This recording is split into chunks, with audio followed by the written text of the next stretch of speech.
first slide. We are live in 3, 2, and... You sit there quietly, maybe scrolling, maybe thinking, maybe trying not to think at all, and yet it still presses against you. That question you can't seem to outrun. What am I doing with my life? Am I wasting it? You see the world spinning faster and faster around you. Friends landing new jobs, strangers building perfect lives on screens, everyone running some race you barely remember signing up for. And you wonder if you're falling behind. Like there's a clock somewhere ticking and you're already late, already losing. Maybe you set certain dates for yourself long ago. I'll have it figured out by 25. I'll be successful by 30. I'll be somebody by 35. And now those dates come and they go. And you quietly move the goalposts again, hoping no one notices.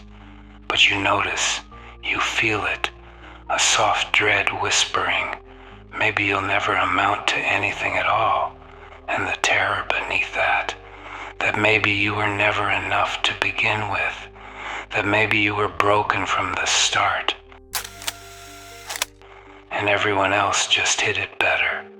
This fear will hollow you out if you let it, because if you don't understand what's really happening here, you will spend your life chasing ghosts.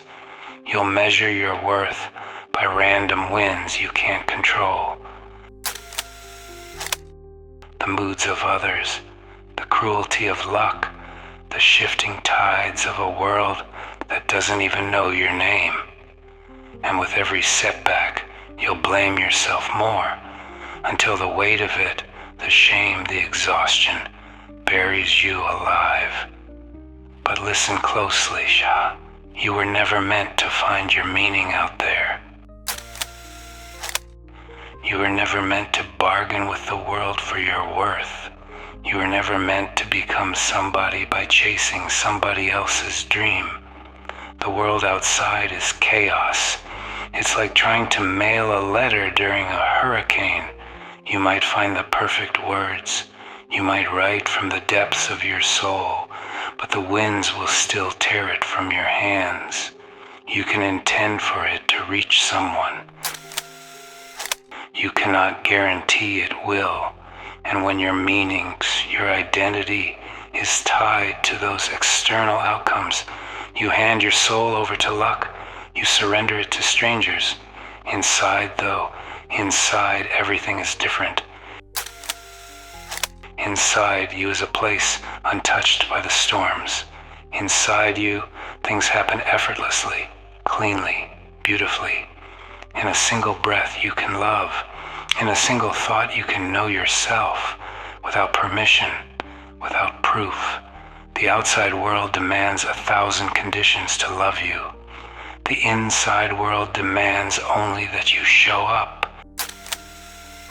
And I know this sounds simple, almost too simple, but it's not easy, because to turn inward means letting go of every picture you painted of success, letting go of the admiration you thought you needed, letting go of the old you, the image you clung to so tightly you forgot it was just smoke in your hands. And what's scarier than losing who you think you are? But hear me now, the real tragedy is not in losing those illusions. The real tragedy would be living and dying chained to them, never once touching the real breathing miracle that is you. You are not failing because you haven't become somebody. You are only suffering because you forgot. You already are. The real work, the only work worth doing, is not to build yourself a kingdom made of dust and applause. It is to build a home inside yourself that no storm can touch. A home where you remember who you are, even when the world forgets. especially when the world forgets. And what could be more important than that? What could be a greater purpose than living your life from that unshakable center? If you do not choose to turn inward now, the cost will be your life spent chasing shadows, your soul exhausted by things you were never meant to control, always busy, always striving, but never arriving. But if you choose differently, if you choose the inward path, then no matter where you are, no matter what you lose, no matter how the world shifts around you, you will be home, you will be free. And so now, the question is not, what will I become? The real question is, when will I finally stop running and come back to myself?